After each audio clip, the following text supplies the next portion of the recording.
I want to talk about YouTube. I want to talk about success and failure in terms of my YouTube channel and what drives me personally. Because a lot of people ask me now if I want to do YouTube full-time in the future. And this topic right here links heavily to why that could ever have been a possibility in the first place. So I think it's a pretty cool thing to talk about. 4 years ago, I started to take notice of online videos, and specifically YouTube, because about 4 or 5 years ago, that's where it really started to hit the big time. But for those of you that don't know, from like the ages of 7 to 17, I played football at academy level for loads of different teams. Football was basically my life. I played football 6 days a week. I played for various different teams at the same time, playing on different days, training, loads of different stuff. But I got to a point though, and I realised I wasn't really moving forward anymore. I was enjoying what I was doing, but I was comfortable with what I was doing. I wasn't sort of progressing any further than where I was currently at. I played football at academy level for like 3 years, and it kind of got to me that I hadn't progressed any higher up the ladder. And I don't like it when you don't see success. I don't think there's any point doing something if you're not going to get any success out of it, or you're not going to progress your own life, really. I mean, the reason I was playing football is because I really enjoyed it and I wanted to carry on doing it, but it got to a certain point and I was like, is this really worth me doing anymore if I'm not achieving anything more out of it? So I quit and I found something else to focus on. It's not that I quit because I couldn't succeed, but in effect I'd plateaued. I'd reached the point where I didn't think I could progress any further. And for me, that's the first rule of success. I like to succeed. I like to know that I'm good at doing things, but I was good at football, but I'd reached my peak. I wasn't succeeding anymore, so I moved on. And as I mentioned, that's when I found YouTube. I watched loads of videos from rising stars like the Syndicate Project. At the time, he had like 500,000 subscribers, other popular channels, and I decided that I wanted to do something like what they did. I wanted to play games, I wanted to share my experience, I wanted to have an audience that I could really broadcast to. It seemed like a really cool idea, so I got started. November of 2012 is when I officially launched this channel, where this video is right now, but I had a few other experimental channels before this one. I mean, everybody's got to start somewhere, and I didn't know how to edit a video, I didn't know how to record footage, I needed a microphone, I needed a PC, I needed everything. So I kind of experimented for a little while, and then I really got started with this channel. I achieved some good growth initially and got picked up by Pixel Enemy as a partner. I'd succeeded there. I'd achieved what many small channels of the time wanted to do. They wanted to get a partnership.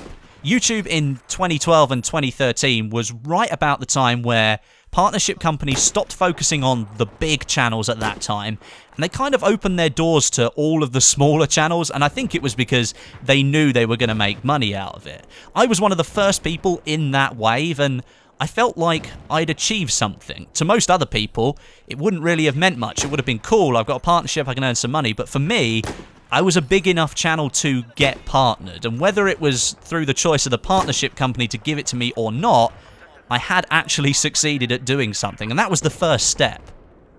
Lots of other channels, as I said, around that time followed a similar path to me, and you always look at similar channels as competition to you. I was a Battlefield channel, and I needed to compete with the likes of Lutin and Nick Bunyan, who were some of the biggest producers on Pixel Enemy back then, and they were comparatively larger to me as well. But I was making similar content to them, so they were directly a competitor to me. I knew I had to succeed. I wanted to see myself take the next step, whatever that was. I can't really remember at the time, but I'm pretty sure it must have been some kind of subscriber goal.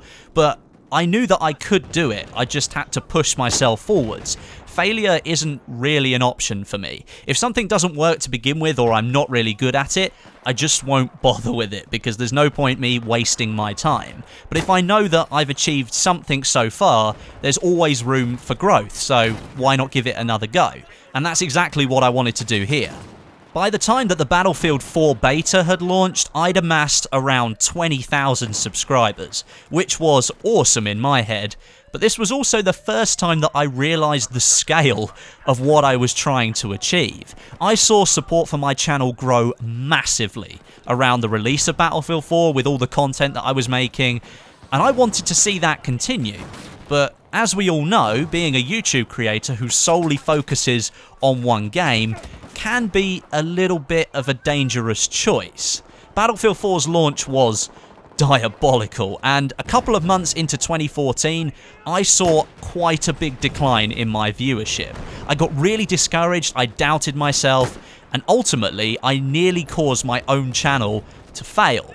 I took 2 weeks out of the game, I looked at it and I looked at what I'd achieved, and was nearly at a point again where I was thinking, have I reached my peak here?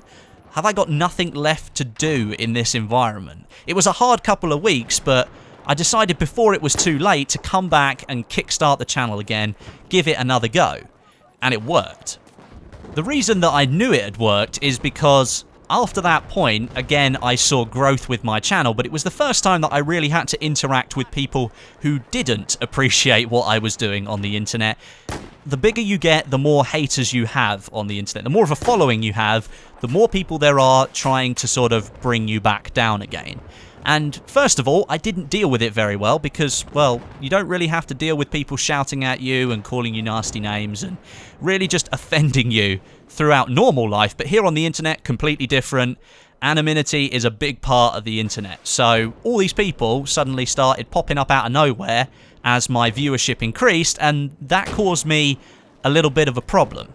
As with most things in life, when somebody tells you you're not very good at something, you pay attention to it more than somebody saying, "Oh, good job, that was amazing.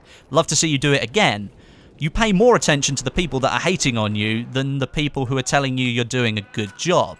That's why haters always have a bigger voice, and you're going to pay attention to it whether you like it or not. But fortunately, I had people in my life who were there to try and help me, and that's another massive part of what I've achieved here on YouTube. It wouldn't be possible without other people. My girlfriend has been like a rock for me the whole time, and I think sometimes she doesn't really get what I'm saying to her, and that's just my thing. I'm not really good at explaining stuff sometimes, but she's always there to listen to what I've got to say, and she always offered a solution, whether I was getting really stressed about things or couldn't really understand why people were having a go at me.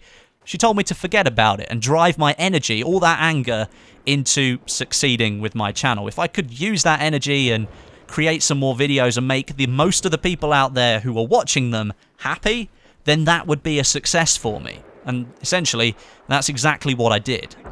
I started to focus on the content that people really wanted to see. Things that have worked well for me in the past, but I could probably push a little bit further, like information about upcoming DLCs, weapon reviews, and my best weapon series. This was the moment where I realised it had been right to dive back in. I had been doubting myself again, but once I saw this new rush of success in my channel, I was really glad that I hadn't given up. I did have more to give, and a hell of a lot more where that came from.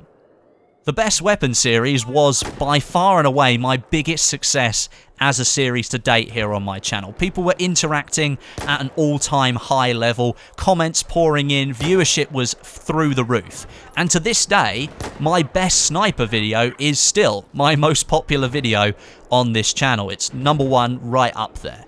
Most people would continue to try and capitalize on that success though, and perhaps look to make more videos in that vein.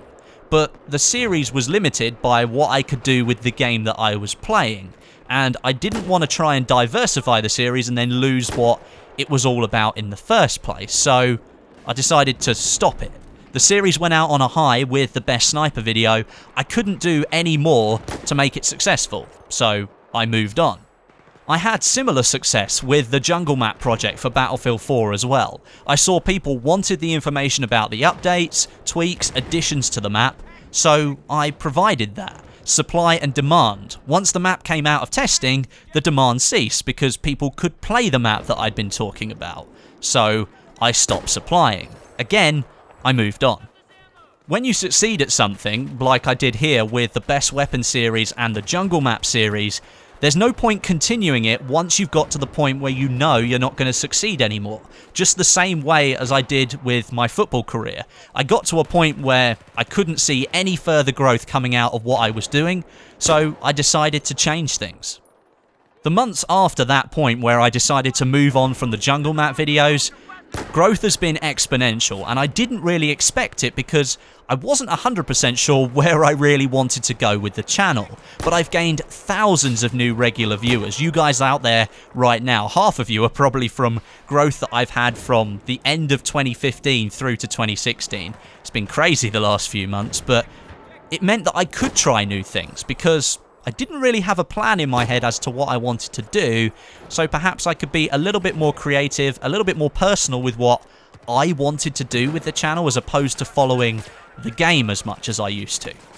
And I mentioned further back in the commentary about me getting that feeling of not putting all my eggs in one basket, playing the same game over and over again.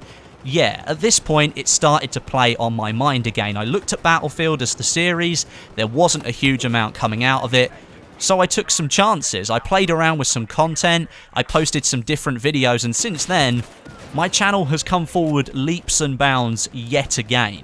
Diversifying and not having all my eggs in one basket has not only grown my following and viewership even more, but it's let me enjoy what I do more than ever. And so now we come to this, the present day. And in the spirit of really never standing still, because I don't like standing still, you should always be moving forwards, always in some sort of pursuit of something greater, I'm really looking forward to what 2016 offers. For me, the key to success is to never look backwards. Keep moving forwards, try new things, complete new things, and move on to the next thing. If you hang around looking at what you did before for too long, you'll lose sight of what it was you were trying to achieve in the first place. Always keep yourself busy, keep yourself motivated, and just work hard. If you ever find yourself wondering, I really wish I could do that, you see somebody else doing something that you want to do, then go out there and make it happen.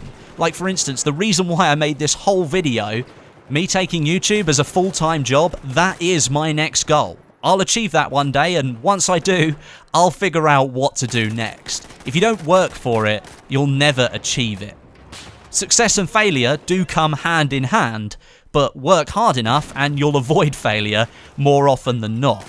I hope you enjoyed a little insight into what's got me motivated to be where I am today. You guys drove me most. That's the interaction. That's what I saw. All that thing about viewership, that's you guys watching what I create, feeding back to me so I can create newer and better things. Without you, there's no channel.